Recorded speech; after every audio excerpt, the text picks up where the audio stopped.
Good morning, everybody. Thank you for joining us this morning. Thank you for joining us for our bonus webinar. So it is National Adolescent Health Month. So we decided to pop in an extra webinar this month to celebrate that. It's also National Mental Health Awareness Month.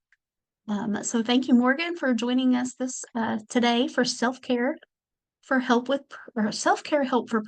professionals. I will get my words out this morning. It's still too early. So we're excited for Morgan to be back with us today. We miss her so much. So we know, she's been a presenter for us before. She's one of our favorites.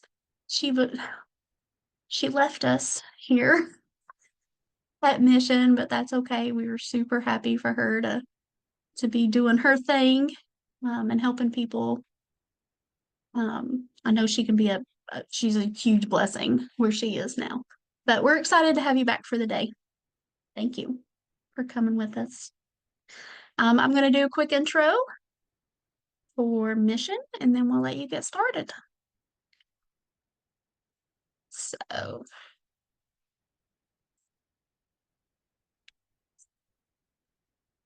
sorry, I'm having some issues with my computer. All right, so who is Mission West Virginia? Mission West Virginia is leading a statewide effort to promote positive futures for all kids in West Virginia. We work alongside families as they navigate West Virginia's foster care system and provide evidence-based life skills education to help teens envision and create positive futures. As a result of our work putting kids first in collaboration with social services, school districts, private foster care agencies, and other nonprofits, the future looks brighter for West Virginia. Learn more about our programs and what we offer at missionwv.org. Quick overview of our programs. The first is Frameworks, and Frameworks provides support for those interested in foster care or kinship care to understand the system, find a placement agency, and prepare to make a meaningful difference in the life of a child. If you are interested in learning more about how to become a foster parent and or adoptive parent in West Virginia, you're in the right place. If you'd like to speak with someone on the phone, please call 866-CALL-MWV or 304-512-0555. Stephanie is here and she'd be happy to talk to you and get you more information. Or you can also request an information packet on our website. The second program that we have to help our youth in the state is called the Think program. That is who's sponsoring today's webinar.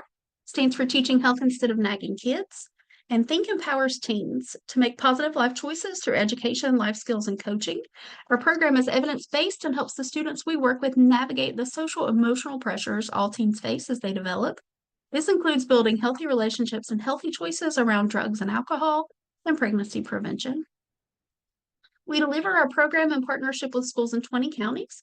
We are vetted by district leaders, teachers, and other school leaders who are trained to work with kids. The program's evidence-based curriculum has been shown to have a positive effect on preventing teen pregnancies, sexually transmitted infections, or sexual risk behaviors. Our educators are continually trained on the most up-to-date information on trauma, sexual health, and high-risk behaviors. Our management team does on-site observations of our educators regularly to ensure fidelity is being followed. We also administer pre- and post surveys, receive teacher feedback, hold team focus groups, and site satisfaction surveys. We also offer workshops and trainings, things such as today's webinar, because we know it takes a whole community to help teens envision and create positive futures. This is why we also provide resources and training to equip parents, families, and the individuals who support kids as they navigate their teen years. So some of our workshops and trainings may include how to talk to youth about sensitive or difficult topics, hidden in plain sight, trauma, sexual assault, prevention and consent, teen dating violence, and much, much more. So there will be social work CEUs provided today. You will receive an email from the website Simple Cert with your certificate sometime either later in the week. If you don't receive it by the end of next week, then please give us an email to rwhite@missionwv.org to check in with that. Please check your spam folders to look for it there, or your junk folders. And remember, it will come from Simple Cert, not from missionwestvirginia.org. Also, just a reminder, if you are watching this with a group and you have not individually registered for the Zoom, please shoot us an email, rwhite@missionwv.org again, and let us know that you're watching it with a group, and that your name may not show up on our attendance registry. Meet our speaker, ever adorable Morgan. We love you so much. Morgan is a mental health therapist at Graceway Counseling Center. She has her bachelor's and master's degrees in social work from Marshall University and is a licensed graduate social worker. Yay, Morgan. In the state of West Virginia. In her position, Morgan is trained in emotionally focused therapy and meets with individuals of all ages who have experienced current or previous trauma, mental health struggles, substance use, relational issues, suicidal ideation, grief, loss, self-worth, and/or any life stressor. Morgan strives for every person to feel safe, heard, seen, and welcomed as they are.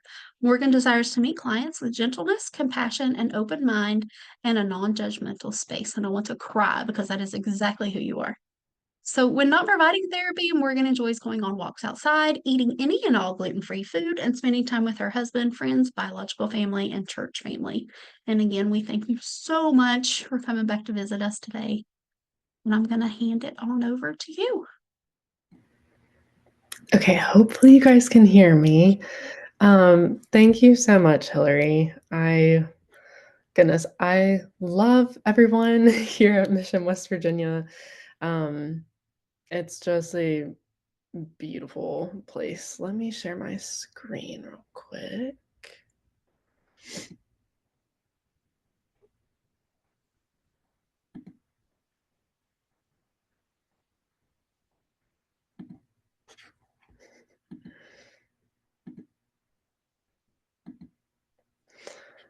Okay.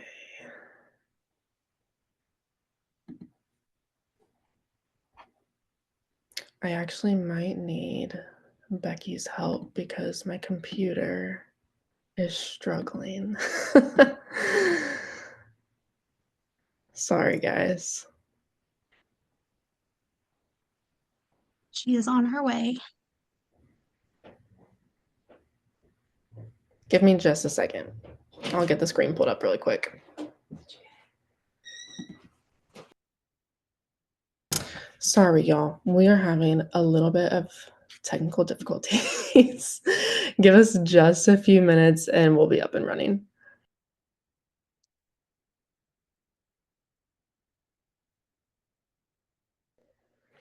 Okay, guys. Becky is going to be running the slideshow for me. So thank you to Becky. Thank you to Hillary and everyone for helping me work out the technical difficulties. And even if we don't get the slideshow up for some reason, I will still be here talking with you all. Thank you guys for joining today. I am really thankful for everyone who's here. What I was starting to say is Mission West Virginia is just an incredible organization, an amazing place to be. I worked at Mission for about 3 years, and am now working as a therapist in Huntington. But I loved my time here at Mission. Just the vision and the mission of this nonprofit is incredible. And yeah, if you ever get the chance to work with Mission, or even if it's just attending webinars, then you are in a great space. So just as Becky is pulling that up, a little bit about myself. I do work at a private practice in Huntington called Graceway Counseling Center. I've been there for a few months, and I work with people of all ages. Really, right now, anyone from middle school to adulthood. And I have been loving that. I'm trained in emotionally focused therapy, and that's the modality that I use in my sessions with clients. I see most of you guys in the chat are coming from, it looks like, a social work background, a counseling background. Forgive me if I'm missing anything else, but that's mainly what I'm seeing in the comments. So again, thank you all for joining. anyone who is here, I know that you guys are in a line of service work. And so thank you for all that you do. I don't know how often you all get thanked for what you do. School nurse, lovely. Um, but it is difficult work that we do. If you're in a helping field, it is full of people who are hurting, people who need help, a helping hand, and it can become really exhausting and really tiring. So, yeah, thank you all for being here. Even though the slideshow is not pulled up, I'm gonna go ahead and start with you all. I like to start out with an arriving activity. So essentially, it's just kind of breath work that I like to start out with, just so that we can all kind of come to a place of calm together and yeah, just kind of prepare our minds to come into this space of self care. So if you guys wouldn't mind, just closing your eyes with me for a bit.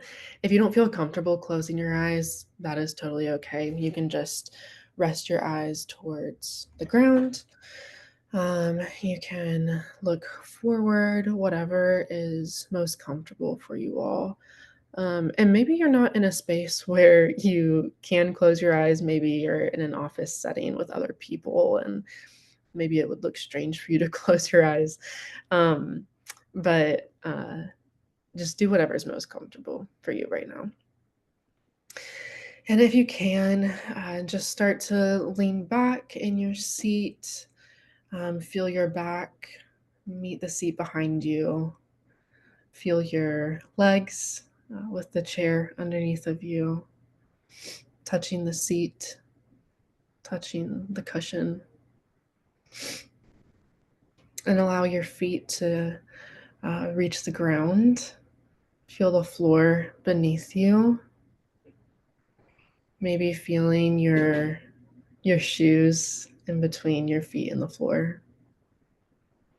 Maybe noticing your socks as well if you have socks on.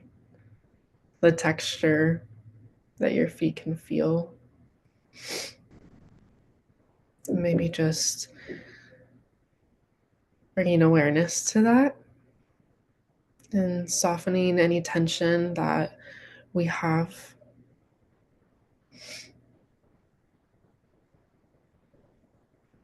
And I'm going to start from the bottom to the top. So we can bring attention to our legs,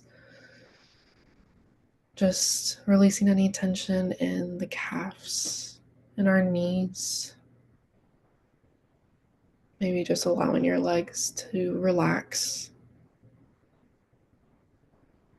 not allowing your legs to be tense. For some people, it might feel good to take your hands and just rub your legs, almost as like a little massage. Sometimes if it's hard to relax, a self massage can be helpful. And then just bringing awareness to your hips. Sometimes that can hold a lot of tension for us. And just sitting where you can release that tension.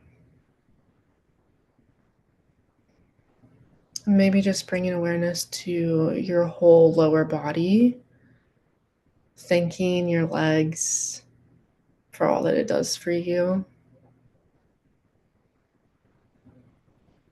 Walking places, giving you the strength to pick things up.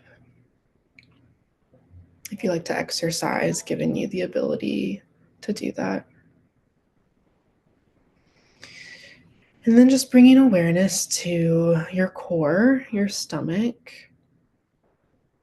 Maybe you can place your hands on your stomach and your core. Just really feeling the breath move through your body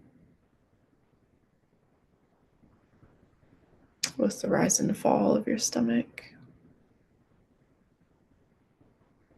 And then maybe moving to your chest, your heart area, continuing to feel the breath, taking deep breaths.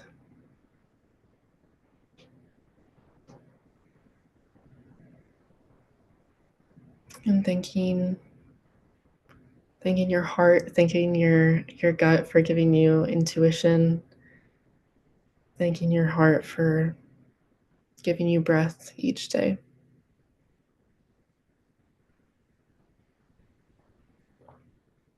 And then just bringing awareness to your arms, your hands. You can also do a self massage to your arms as well. Sometimes that can help relieve tension in the arms as well. Continuing to take deep breaths. And then bringing awareness to your shoulders, relieving any tension that you feel there.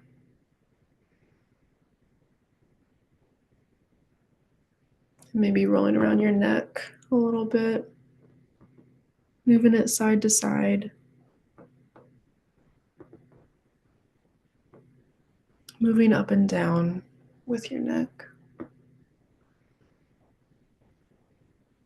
moving in any way that feels good for you. And then just bringing awareness to your face, even the muscles in our face, relieving tension there. Bringing attention to our jawline, releasing that tension in our jaws. Continuing to take deep breaths.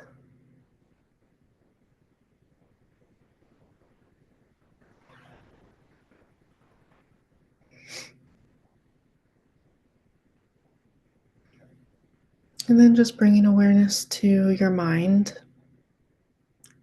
If your mind has been racing throughout this exercise, maybe just take a minute and try to clear your mind.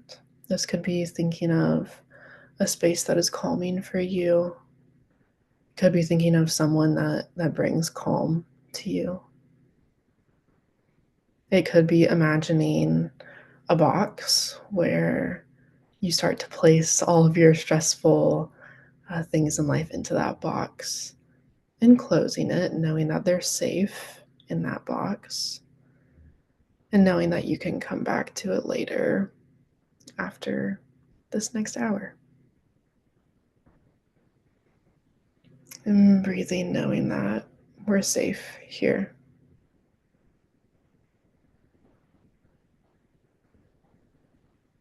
And as you continue to take one or two more deep breaths, you can softly start to open your eyes. You can look down at the ground, start to let the light back in to your eyes. Maybe getting a different position in your chair if you need to move your body a little bit. I hope people feel a little bit more calm now in their spaces coming into this presentation. Becky, if you wouldn't mind switching, I think it would be 2 slides over.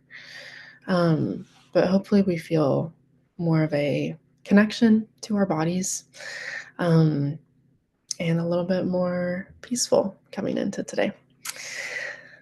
So what we're looking at today is what burnout might feel like for a lot of us. If you are in a helping professions field, which it looks like all of us are in the chat, you probably are very aware of what burnout feels like, or maybe you know the signs of what it can feel like leading up to burnout. Maybe you don't know the signs, and that's okay.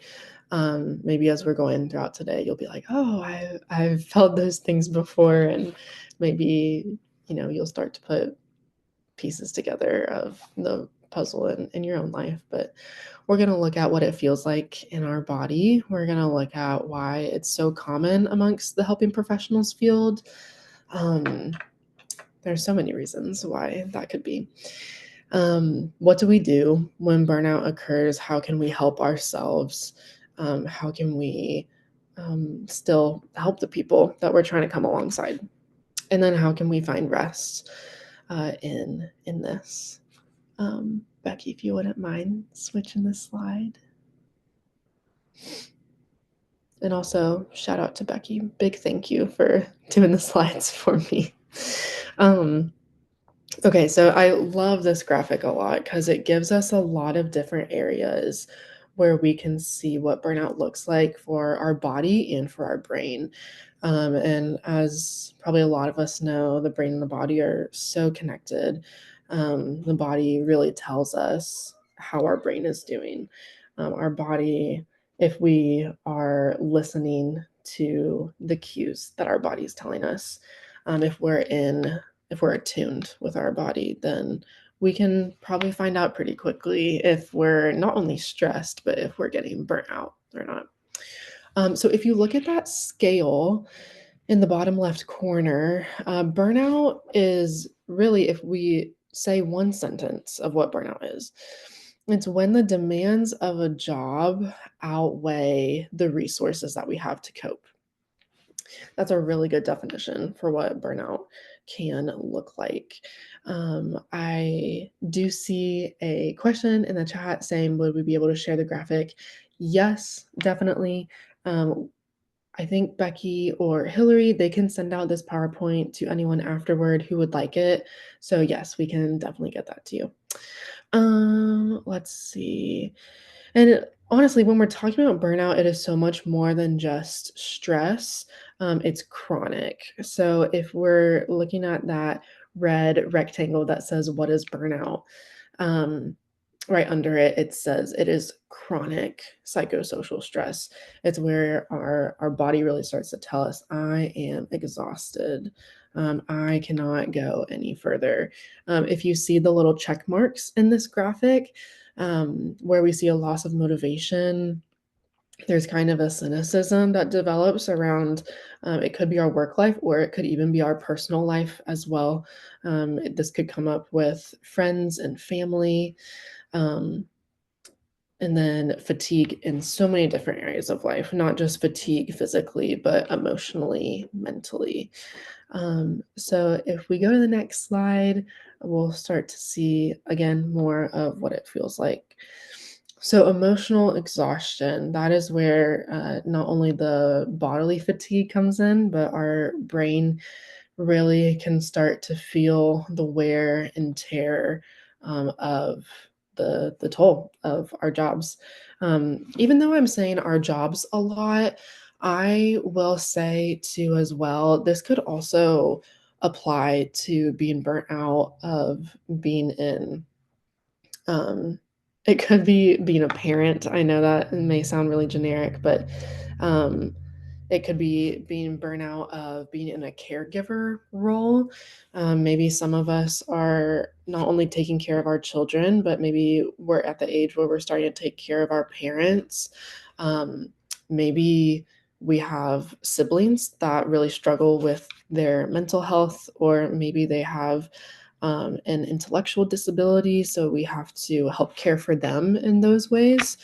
There are so many different aspects of life where we might not only be caring for people in our job, but also in our personal life and our social life. Um, so when we start to feel that emotional exhaustion, not only in our work lives, but in our personal life, maybe we're coming home completely exhausted, not being able to do anything else when we come home from work, because work has taken up all of our energy for that day. It could also, going towards the middle of the screen, it can look like a depersonalization of clients. So I think this is a really huge factor where we may see clients not as people. We can start to see clients as just another task to check off the list. We can see clients as just another thing to get through, just another hour to get through, just another 30 minutes to get through. Um, Almost kind of like an annoyance, or I think I already said this, but like a task to get through, instead of, seeing a person for who they are. I'm sure a lot of us came into our fields for specific reasons. Um, I would say, I've not met someone in the helping professions field who did not start, or they started out there because they love people and they wanted to help people. Um, and so I think any one of us can say we remember the times where um, we've seen clients for who they are. We've seen them for their heart and their soul. We've seen them for the strengths that they've had. Without getting too attached to the situation, we've mourned with our clients and their hurts and their struggles. And so when we really start to uh, experience that depersonalization of clients, that's also a big sign of burnout. And then reduced feelings of accomplishment. So you might have seen this on the last slide on that graphic. But when we really start to feel like, am I really making a difference? Am I really doing anything that's impacting the world? Because once again, us coming into this field of being a helping professional, we probably came in, wanting to make change, where maybe we saw that there was a big need. And so maybe as social workers, nurses, counselors, or doing any job with people, we wanted to make change. We wanted to bring about um, just healthy coping skills, healthy people, help build up a healthy society. And so when we really start to see these reduced feelings of accomplishment, when we start to feel like I'm not really doing much, or my position doesn't really matter that much in the world, that's when we can really start to see burnout as well. So we can do the next slide. Thank you. So how burnout may feel in our body and in our mind, I think this is really helpful to look at specifically, um, at how burnout is more than just being tired. Burnout is more than just being stressed. It can target very specific areas. So it definitely is gonna feel like being tired, but it's gonna feel like being tired in every area of life. So this might be tired physically, you're tired emotionally, you're tired mentally. Maybe in burnout, you start to see your mental health getting worse, and it kind of just keeps going downhill. That can be definitely a sign that burnout might be happening. If someone is experiencing headaches or body aches, this can again be your body telling you, hey, I need a break. Hey, this is a lot for me right now. Hey, I am struggling to handle all this weight that is on me. Sleeping more often. So this could be just again, being so tired, so fatigued that you need more sleep. This could also look like not getting a whole lot of sleep. So maybe burnout can keep you up at night with a lot of anxiety, a lot of stress. And so maybe you're sleeping more or you're sleeping less. So that's one bullet point that definitely could go either way. This feeling of being trapped. So this could be a feeling psychologically, or someone might even start to physically feel claustrophobic. So maybe once you go into your place of work, maybe you start to feel the anxiety. You start to physically bring on this feeling of being trapped. So it could feel like claustrophobic. It could feel like being claustrophobic. It could feel like anxiety. That could take on a lot of different. physical feelings, but also psychologically feeling trapped as well. An increased or decreased appetite. This can also go along with sleeping more or less. So maybe eating more food, maybe that can be a coping skill for some of us. Maybe eating less because of the anxiety or high stress. Maybe we're just go, go, go throughout the day. So maybe our appetite decreases because there's so much to do. Maybe some of us don't even think about eating throughout the day. Or maybe we come home so depleted, so tired that maybe we completely forget to eat dinner. Um, Once again, this is going to look different for different people. So don't compare yourself to maybe another person who's burnt out, maybe a sibling or a coworker or a parent who's experienced burnout. Burnout can appear in different ways for different people. Isolating from others. I think that is a huge thing for maybe people who are more extroverted. If you're an introvert, maybe that's a bullet point that you don't relate with as often. But if we're really thinking of it, every person needs connection. Every person needs community in some way. So whether you're an extrovert or introvert, um, we need people, right? We need people in our corner. And so when we see anyone isolating from other people, from others, we need to really pay attention to that, and in ourselves. If we are isolating from other people, then we need to say, okay, what's going on here? Is this because of burnout? Is this because of some other reason? Why am I feeling the need to isolate?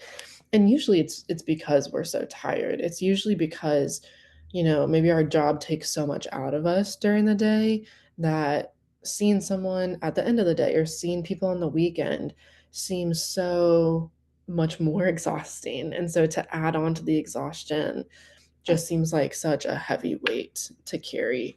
So that's a good thing to be looking out for. Irritability, this can show up in any area of life. So this could be irritable at work. Maybe you're so stressed with work that when you come home, you're irritable with your family or your pets or your roommates, whoever you live with. Maybe you become so stressed out at work that you're irritable with your clients or your coworkers or your boss, or maybe your supervisees, the people who are underneath you.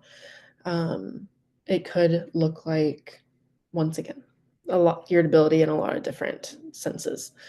It could also even be irritable with yourself, if you can't get enough done in one day and you're just mad at yourself going home because you didn't get everything done that you were wanting to.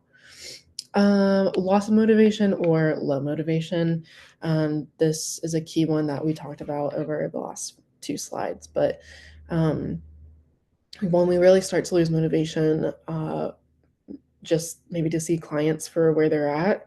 If we're losing motivation to maybe get out of bed and go to work, I know a lot of us feel that in one sense, shape, or form. It can be really hard to get out of bed and go to work many days, right?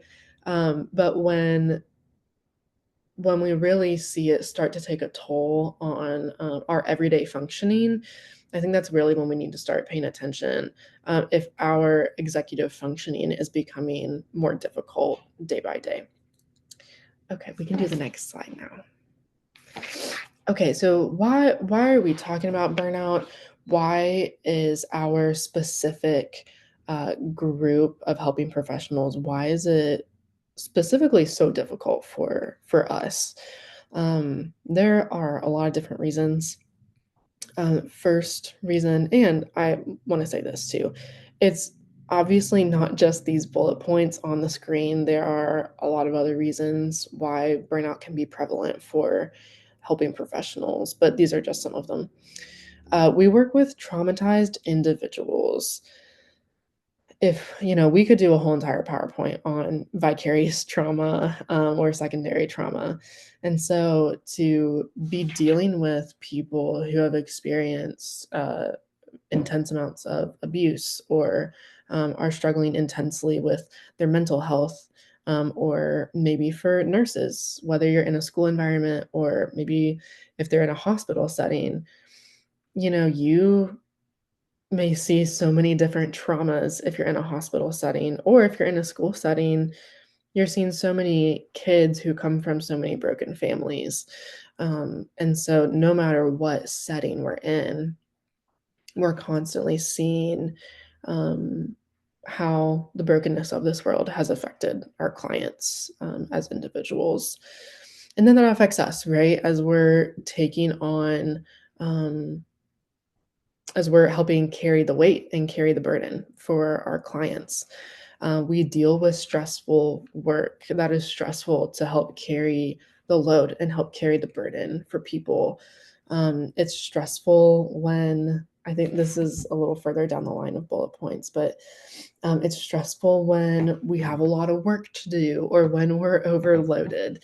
Um, it's it's stressful for a lot of different reasons, but um, when we are overloaded and when there aren't enough people to pick up the load, more work gets dumped onto us, right? I'm sure most people who are on this webinar right now, they can testify to when they haven't had um, maybe the capacity to take on more people.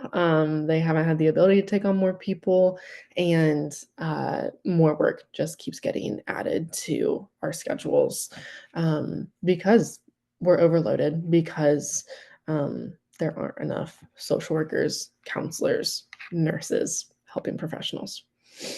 We don't always see the best outcomes, and this always is a really sad one for me to talk about. I'm sure it is for all of us to think of, but especially, you know, we don't always see the healing that we would love to see.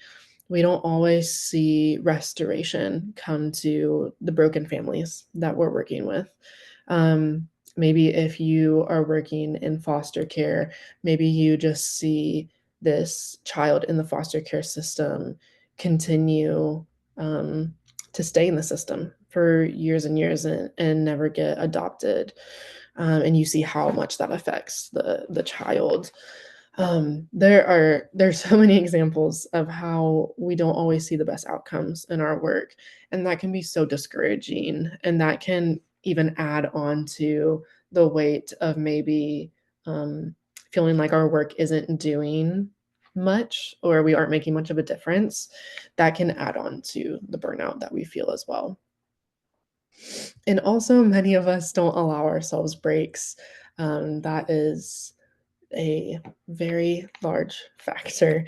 I think majority of the time when I'm talking to helping professionals, it is rare that I talk to someone who has a good work-life balance.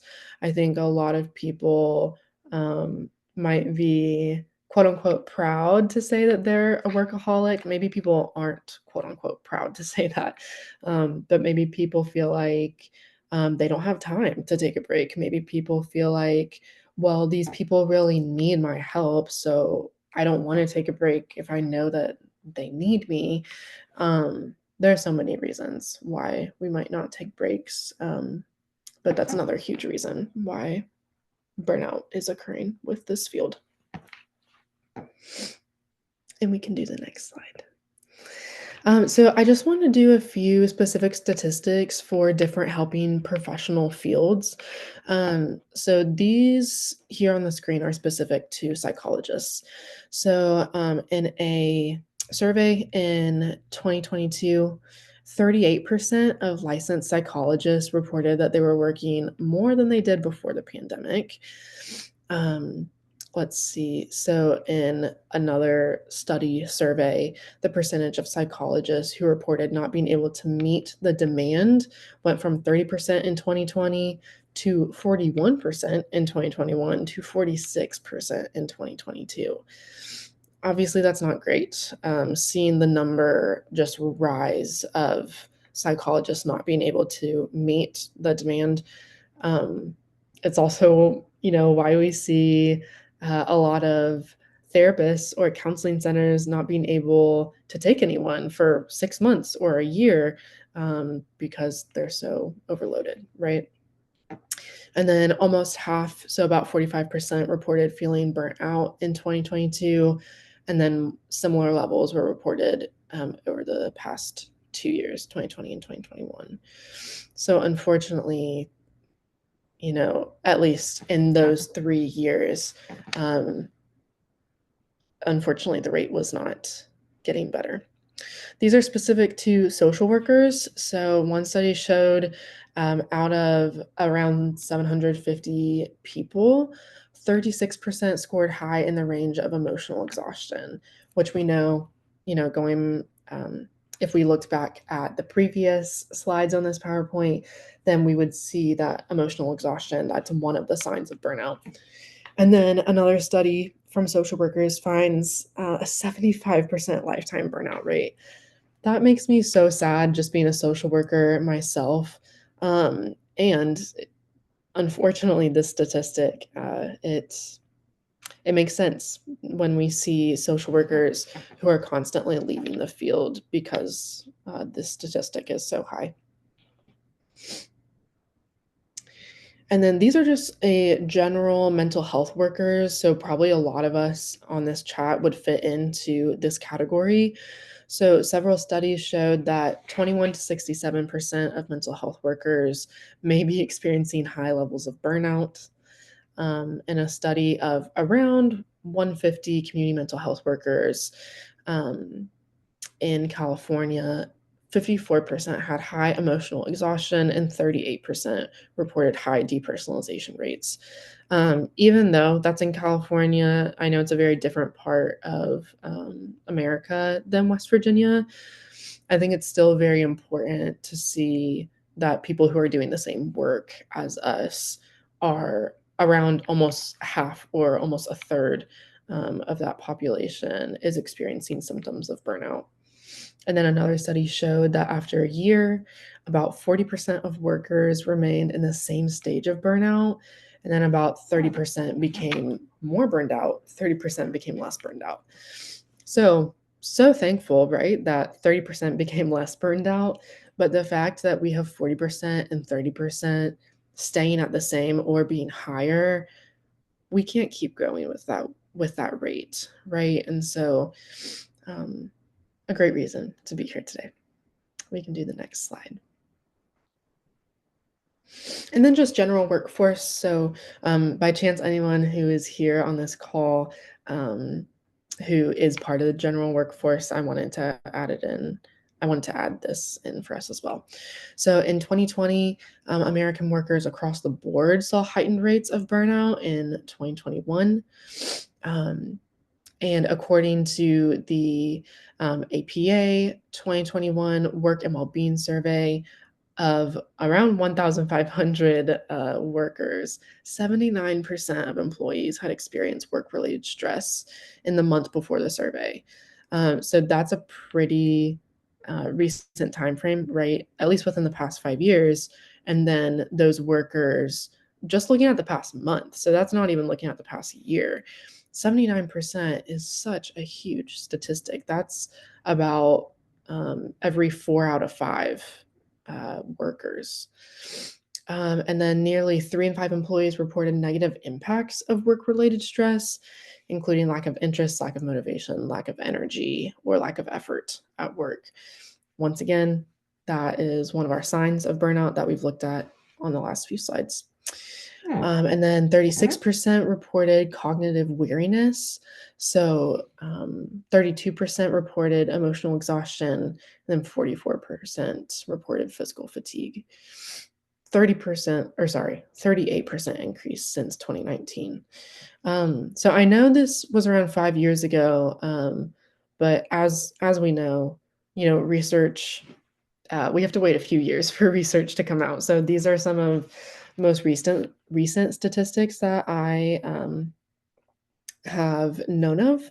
And so, with this being some of the most recent research that we can get our hands on, I would dare say that it's probably not a lot better in 2025, right? Um, so we can go ahead and go to the next slide. All right. Thank you so much. What do we do with all this information? It's helpful to it's great to look at these things, and all of you guys are like, "Yes, we know this, we're living this. How can we help this?" So going to the next slide, we're looking at a few different ways that we can handle burnout. Can we rest? Can we recharge? Can we reevaluate or unload some things from our schedule? Can we maybe retreat or reframe what we're doing? So we're going to look at these five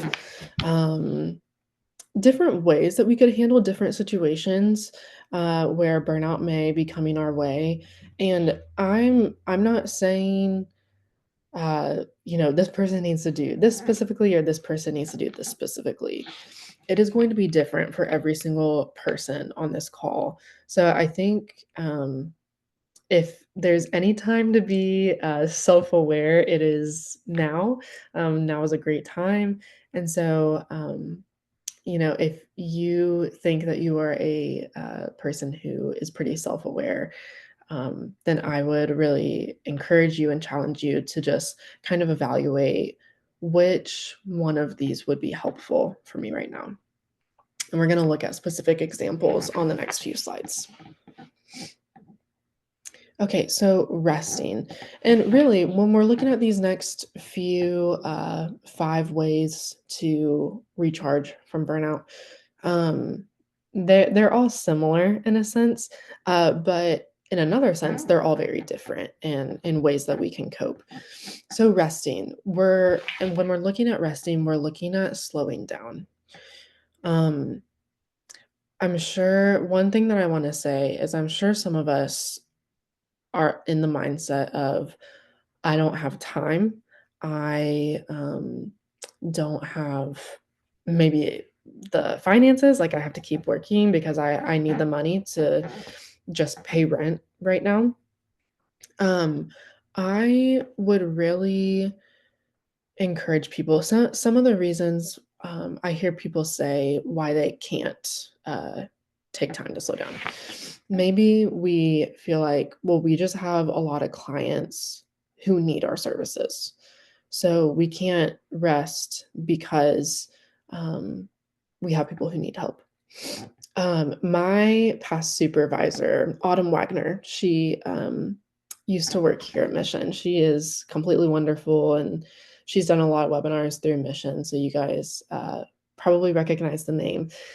But she gave me some amazing advice one time, and I try to pass it along to anyone and everyone that I can. But she told me one time, our clients, they have survived their whole lives up until this point that we are meeting them, that we are maybe meeting one on one with them, that we are helping serve them. Um, she would just talk about their resiliency, and they've been resilient their whole life up until the time that they've met us. So if they have been resilient up until now, they can be resilient another day, another week. They can survive another week, another few weeks, another day without us because they have they have their whole life. Now, obviously, I'm not saying that to say we shouldn't care about our clients. We shouldn't be, you know, in tune with what our clients need, and if there's a crisis happening, to not be there for your clients. That is not what I'm saying. Um, what we can see this through the lens of if if our clients are not in crisis, if they are not at a point where they need help right now, right here, right now, we can take the freedom to say, okay, I can take a break. Because, I can't help others if I'm completely depleted, right? Which I'm sure we've heard a lot of people say that. But it's true. We can't fill other people's cup if we're empty, right? So, some restful things that we can look at. Getting good sleep. Maybe this is one area that we can improve upon. This would be my challenge to you guys is think of one small thing that you can improve upon, or that maybe you can rest this week or this month and try to put it into practice. Maybe sleep is one thing that would be really helpful for you. Maybe that means uh, getting to bed 15 minutes earlier, 30 minutes earlier, an hour earlier. Um, Maybe some of you guys have a really strict sleep routine. That is great, and that is wonderful. Maybe some of us just need a nap. Maybe, sometimes naps can fix a lot for us. Maybe you need to take time to go get a snack because you're hungry. Sometimes that can solve a lot for some people as well. Um, so yes. Okay, so I saw someone in the chat say 70% of workers quit because of bosses, not necessarily their jobs. Yeah, I would completely agree with that. I would say a lot of people. I've heard that quote before, and I think that is true. I think bosses can even cause burnout. I think maybe, bosses might put on a lot of stress, a lot of expectations that might be completely unreasonable. Maybe expectations that you didn't agree to when you first started the job. So, yes, thank you for bringing that up because I think that is a huge aspect of burnout. Um, is unfortunately, if a boss doesn't see the unhealthiness of a workplace, maybe if they can't gauge how unhealthy the workplace is, then they're going to start losing employees, right? And so, yeah, thank you for sharing that. That's a great statistic and a great resource. Um, so resting, continuing to rest, taking time off work, use your PTO. Even if you have to take unpaid leave, if that is possible for you, um, financially, if you can even take an hour of unpaid leave, if you can take 30 minutes of unpaid leave, I would really encourage you all to take that time. I think sometimes just doing an hour off can be so helpful. Yes, I see someone saying that naps can do wonders for us after 15 to 20 minutes. Yes, it can really revive someone. Allowing yourself to not be productive, I think this is a very huge thing. That maybe when some of us take time to rest, maybe we carve out 20 minutes to rest. Um, that we don't allow ourselves to actually be unproductive, to actually just completely rest when we are in that space. Maybe we'll set aside 20 minutes to not do anything, but in the back of our head, we're like, "Oh gosh, I need to pick the kids up from school at this time. I need to get this at the grocery store. I need to remember to take the dog out or to get dog food, or I need to remember to go check on my neighbor's cat." There are so many things that could be swirling around in the back of our head, right? So if you set aside time to rest, make sure you're taking advantage of the rest. Make sure you are fully resting, because if you're allowing your mind to race, that's not rest, right? Um, you're not allowing yourself to sink in to that freedom of rest. So that goes along with the next one, allowing your mind to rest, taking things slowly. Goodness, America is such a culture of going quick, quick, quick. I think maybe in Appalachia we do better at taking things slowly in life, but I think the American culture also definitely gets to us in Appalachia, where we feel like we need to constantly be go, go, go. We need to be productive. We need to get things done. Whereas many days we need to go slow. We need to be gentle with ourselves, be gentle with our clients. And, maybe some of us, the advice that we give our clients or our patients, maybe that's the advice that we need to take for ourselves. Doing something that you enjoy. This is huge. Don't just do something where um, you try to do something because someone else thinks that it would be restful. Maybe for you, a nap wouldn't be restful, and you know that about you. Maybe you need to go on a walk for 20 minutes, and maybe that little bit of exercise will rejuvenate you. Doing something that you enjoy. And then basking in the enjoyment of it. So let's say you do go for a 20-minute walk. Um, where I am right now in West Virginia, it is gloomy and it is rainy outside. So, um, today might not be the best day for a walk if you're around the Hurricane and Huntington area. But if it's sunny outside, enjoy the sunshine, enjoy the blue sky, enjoy the flowers that are out on your walk. Bask in the enjoyment of your rest. Okay, we can go to the next slide.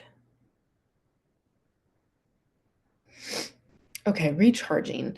So this is, I got into this a little bit on the last slide, but recharging is really filling yourself back up when you've been depleted. So slowing or resting is slowing down. Recharging is maybe doing the things that you need to do so that you can feel better later. And that in and of itself is definitely self-care. So this might be exercising, moving your body to where you're going to have more energy later in the day, or maybe um, you are exercising just so that your body feels better for the next week or the next month. There are obviously a lot of different ways to look at this. Going grocery shopping. So this might be something that you need to do to feel better throughout the rest of the week. So maybe I don't know if anyone else feels this, but when I eat out all the time, my body just does not feel as good as when I go to the store and get groceries. So for me, this is a part of my self-care routine, is to make sure that I go to the grocery store to have groceries at my house so that I don't constantly eat out throughout the week and spend more money, and my body doesn't feel as great as it would as eating food from the grocery store. So that is, a way to help yourself, your future self throughout the week and help your body and your mind feel good. Maybe it's cleaning. I know some people really need a clean house, a clean bedroom, a clean kitchen to be able to rest in the evenings or over the weekends, whatever time you're at your house. Um, so maybe you put aside a few minutes to clean, get it done, and then rest in that clean room. I've heard people, I don't know if you guys struggle to clean, but I've heard of people setting a timer on their phone for maybe 15 minutes, just a really small time frame. And in that 15 minutes, you don't do anything else but run around and just put stuff away and clean. You don't look at your phone, you don't, get distracted at making a grocery list or something. You put the dishes away, you fold your blankets, throw them over the couch, you pick up knickknacks all over the house, put them where they're supposed to go. That can be maybe a short term or maybe a long term solution. I know people who do that regularly, and that's kind of how they keep up with housekeeping. Getting together with a friend. For those of you, I kind of said this earlier, we all need connection in some way, shape, or form. And so getting together with a friend, whether you're an extrovert or introvert, this could be getting dinner.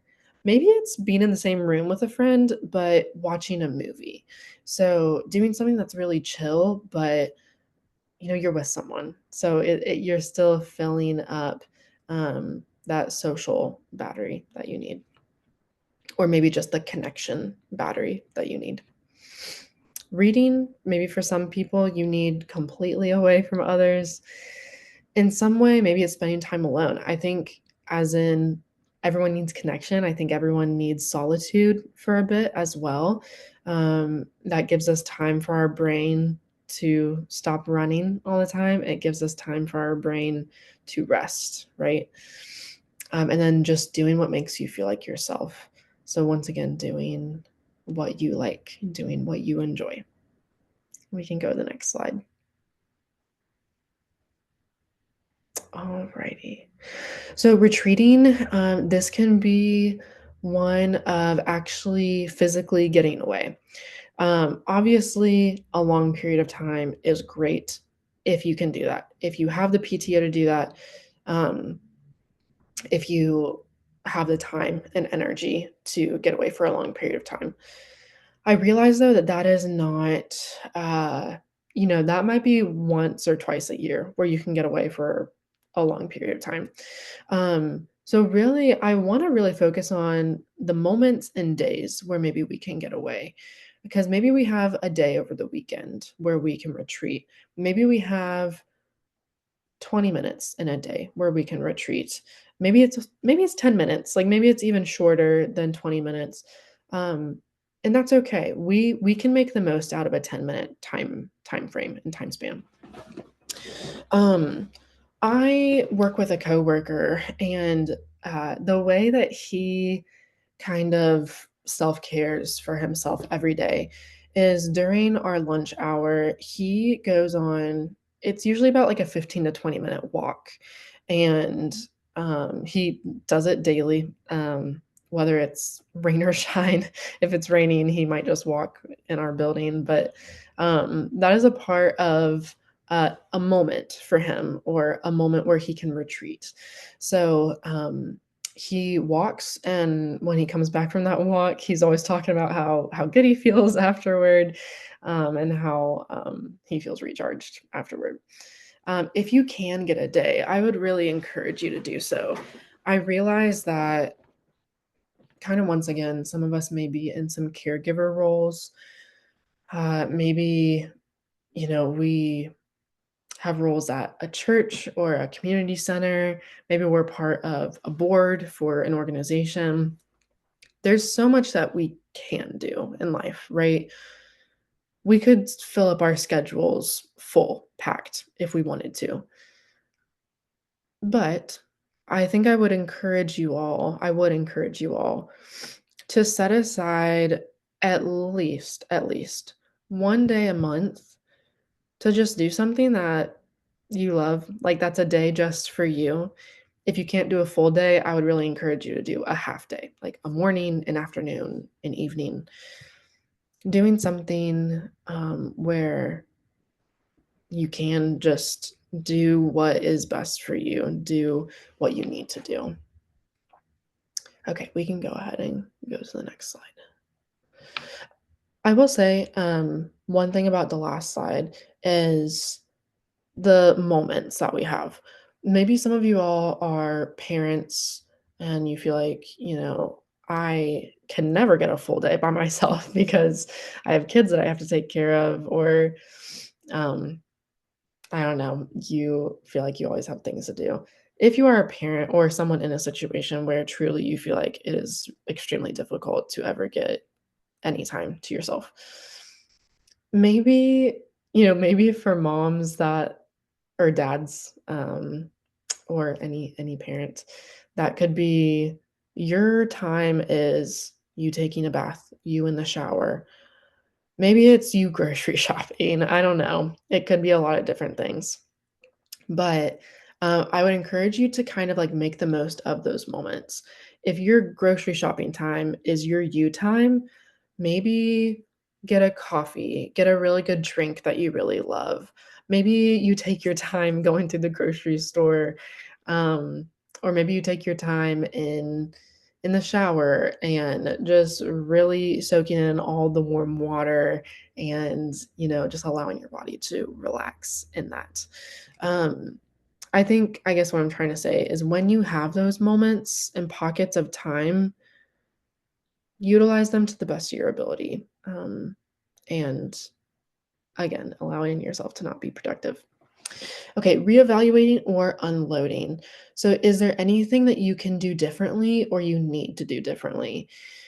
This definitely goes along with everything else that we've been saying. But is there anything that you can say no to? Um, is there anything where you can receive the help of others? We are usually really bad at this as a helping professional field because we feel like we can't say no, or we have to be the helper, right? I would encourage everyone on this webinar. I would challenge you to say no to one thing this week. It may feel really difficult. It may feel really hard. But we need to be practicing saying no. We need to be practicing setting boundaries for ourselves. Because if we don't, we're going to burn out in every aspect of life. And so maybe for you, that looks like saying no to bringing a snack to a kid's sports practice. Maybe it looks like saying no to getting together with someone this week, but maybe you can do it next week or next month. Um, I just challenge you to say no to something within the next week. And if that's hard for you to say yes to, then just say, well, Morgan told me that I have to do it. So yes, I love it. Someone put in the chat, we have to know when to say no. And it's so true. And once again, like this is a great moment for self-awareness. The more we become self-aware, the more we know, things that we probably need to do and things that we can say no to. Um, so just as we get older, as we're in our field for longer, maybe just start to look at what things can I say no to and what things do I really need to put on my to-do list. Do I really need to get done, and what things can I push off for later? Okay, let's see. What responsibilities can we back away from? Are you carrying guilt that's not yours to carry? So, like, are you carrying more of an emotional weight or an emotional baggage or burden that you don't need to carry? I think sometimes it's not just the physical things that we pick up, but it's also the mental and emotional weights that we can pick up when we don't need to. So, maybe this week, maybe you need to say no to feeling guilty for something that you don't need to feel guilty for, right? Um, are you carrying someone else's trauma that's not yours to carry? That can happen so often for us who are in the helping professionals field, where we're just carrying other people's burdens where it's not ours to carry. We can come alongside them and we can join that person. My new supervisor, she loves to use the words join. If any of you all have heard of or know Angie Juniper, she's my supervisor and she's wonderful and lovely. Um, but she always talks about joining our clients. So not merging with them. So we're not merging with someone where we're becoming a part of them. We're joining them, we're coming alongside them and saying, hey, I'm here for you, but I'm not going to completely come into your territory where I'm completely taking on everything for you. Will I come beside you? Yes, 100%. And then what do we need to let go of emotionally or physically? All right, we can go to the next slide. Okay, so reframing. I leave this for the very end because I never want anyone to think that, like, oh, you just need to change your mindset and you won't be burnt out. That is definitely not how that works. But I think sometimes if we have tried everything else, maybe sometimes we do need to change our mindset. Definitely not every time. That's definitely not always the case of what we need to do. Um, I would definitely try everything else that we've talked about, maybe before even getting to reframe. But sometimes we need to think differently of a situation. So maybe sometimes we are so completely overwhelmed and we can't say no to anything else in life. And so, you know, being in maybe again, I'm going to come back to using a parenting metaphor. If someone is a parent, then maybe you just need to remember this is a season. My kid is not going to be a newborn for forever. I'm not going to hear crying in my ear for the rest of my life. Like there will be a time where they become a middle schooler and challenges will be different at that age. Um, Life will not always feel the way that it does. Maybe you are in a caregiver position for your parent and yeah, maybe you need to remember, okay, I'm not gonna always be in this caregiver position. Um, there will be a day where maybe this person either doesn't have the physical ailment that they do anymore, or maybe someone else will take care of them, or maybe there's grief and maybe we lose someone in our life and we work through that grief of how much we loved them. um but yes, I love that someone said one sure thing is that everything changes. It's very true. um so sometimes remembering that can be helpful. um And this is I leave this last because this does not fix everything, but it can be helpful, is remembering what you're grateful for.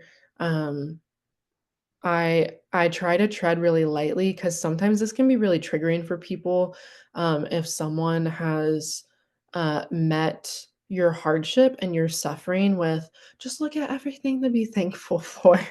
That is not what I'm trying to do in this webinar.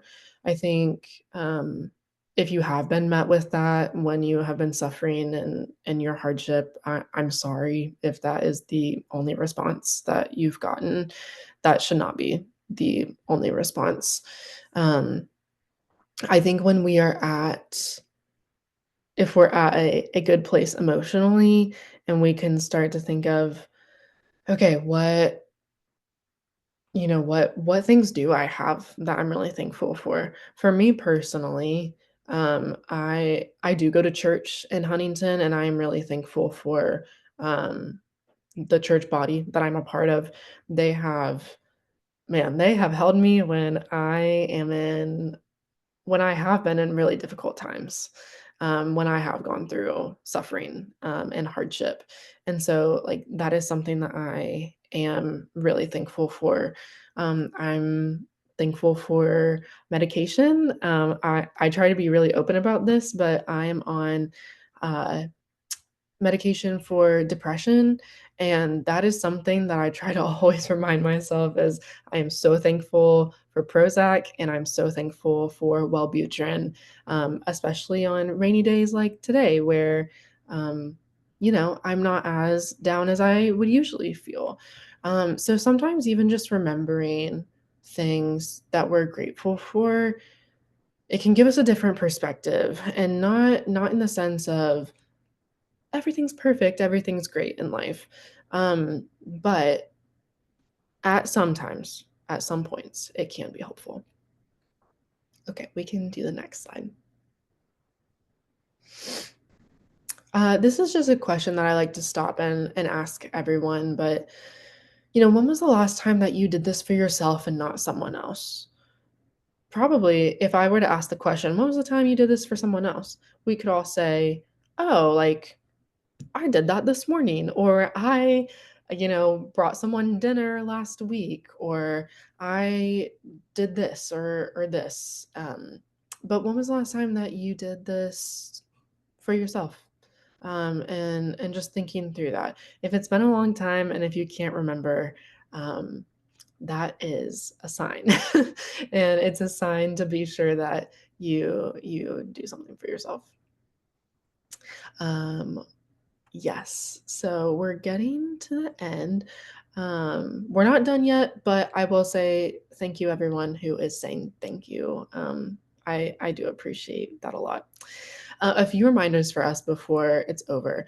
Um, are you fulfilled after your rest? So you do you actually feel rested after you're done? Um, do you actually feel like do you actually feel revived after you're done resting? If not, then I would really encourage you to find a different way to rest. I think another thing that I would really encourage people is to schedule rest. If you're a person that's like, I'm too busy, I don't have time, schedule it. We schedule everything else in life, right? Like we schedule doctor's appointments, we schedule our therapy appointments, we schedule our kids' appointments. We have to schedule for work, right? Rest is just as important as doctor's appointments, therapy appointments, work. So make time for it, schedule it into your calendar. A reminder to fully engage in your rest, a reminder to not feel guilty about resting. Um, Another question that people asked is, will we have access to the slides? Yes. Becky and Hillary, they have complete, I can't think of the word right now. They have, they can do whatever they want with the slides, is what I'm trying to say. So yes, they will send out slides to you all if you would like them. Okay. Make a list for yourself. Or sorry, I skipped one bullet point. Rest is needed throughout the entire lifespan. So I would say, if you are someone who's like, well, I can rest when I'm older, I can rest when I'm retired, I can rest whenever my kids are grown and out of the house. I would push back on that a little bit and say, rest is needed in every single season of life. Maybe you get more rest in certain seasons, maybe not. But I would say, make time, even if it's just a little bit of time, make time for rest now in your current season. Make a list for yourself of maybe things that have worked or not worked in the past, just so that you can kind of know, okay, well, I've tried all these things, but I haven't tried this. Maybe let's try this one way to rest and see if that's helpful.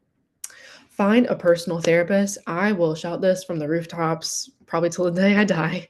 Um, I have a personal therapist myself, even though I am a therapist. um, I I am a big advocate that every single person would benefit from therapy and could benefit from therapy. If you all have the finances to do therapy, if you have the ability to go to therapy, I would really encourage you to make time for therapy. It is a place where you can go and not be judged, where you can go and um, say anything and everything that you need to say that maybe you can't say to anyone else in your life. It's a person who is 100% and fully there for you. Um, Especially even us in the helping professions field, we need people who get it. And I would say that therapists are people who usually they've worked other jobs and they can understand where you're coming from and meet you where you're at. Okay, we can go to the next slide. These are some references. These are mostly just for the statistics that I had put on the screen. And then we can also go to the last slide. Thank you so much, Becky. Big thank you to Becky for switching the slides for me. Thank you so, so much. Thank you guys for being patient with the technical difficulties at the very beginning. So this is actually not my email. Let me put it in the chat. This is an old email. Um, I was gonna say, I will also send it out in the follow-up email, Morgan. Thank you so much. So sorry guys, I really am bad at multitasking. Okay. My email, I just put it out in the chat for you guys, but thank you all so much for attending. I really, truly appreciate you all being here, and I mean it from the bottom of my heart. Thank you guys also for all the work that you do. I know this field is hard and is difficult, so thank you guys for taking care of yourselves, taking care of your clients. Um, I will also say too, I don't want to pass up the opportunity to, um, you know, advocate for my place of work. So if any of you all are looking for a therapist, we actually have some openings at my practice in Huntington. Well, it's not my practice, it's the practice that I'm a part of. But if any of you all are looking for a therapist, we do have some openings. I work at Graceway Counseling Center. We also do telehealth. So if you are anywhere else in West Virginia, we can still work with you and do telehealth. We take anyone from, I think, around age 5 to seniors. So if you are looking for therapy, I also have some openings. So I would love to meet with anyone. If you guys know of anyone who you think would click well with me and my demeanor, I would love to do a first session with them and see if they would like to continue. So thank you to everyone at Mission. I think we have 5 minutes. So if anyone has any questions, we'll be here for 5 minutes. And from someone who freely took Morgan's offered therapy while she went through school and probably abused her graciousness a little bit, I cannot highly recommend her enough. She's wonderful if you do need somebody to talk to. So Hillary, we that's all so appreciated that. Again, thank you everybody for joining us today. We will send out the presentation via email, so be looking for that in the coming week. Don't forget to complete our evaluation survey at the end. And remember, as just a reminder, if you are watching this from with somebody else's account or as a group, please make sure that we get all of your email, name, and information so that we can get your certificates to you and have you included on our attendance log. What else? Look for your certificate from SimpleCert, not from missionwestvirginia.org. Check your junk mail folder for that one. I see a couple of emails popping up on here. If you could actually shoot that to Becky at rwhite@missionwv.org because we may miss it from the chat. There are a lot of messages on here, so I'm just going to pop it in there again. We would appreciate that. All right, I think that's it. Morgan, you are such a delight. Thank you so much for this. We Thank all you guys. appreciate it. Happy National Adolescent Health Month and happy Mental Health Awareness Month. So we're trying to celebrate both today with you. Thank you for coming. Thank you all. Looks like we've got just some emails and sharing some information there. All right, well, I think we're good. If nobody has any questions.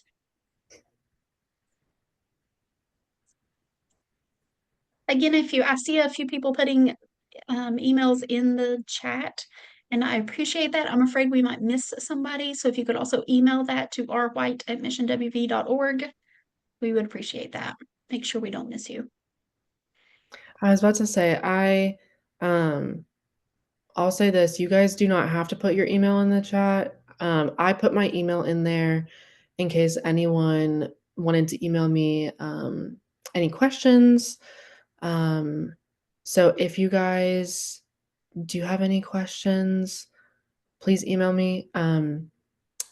Yeah, I think Becky put my email in the chat a few times, and I tried to put it in there. But you guys can always contact someone at Mission. It could be Hillary or Becky, and they can always send you my email to get in contact with me. And Mhm. I'm at Graceway Counseling Center in Huntington, so you can also look at our website to contact me as well. Alrighty. All right. Thank you, everybody. Thank you, Morgan. Thank We you do all. not have information up yet for our June webinar, but be looking for that to be coming out soon. All right. Thank you, guys. Thank you, Morgan.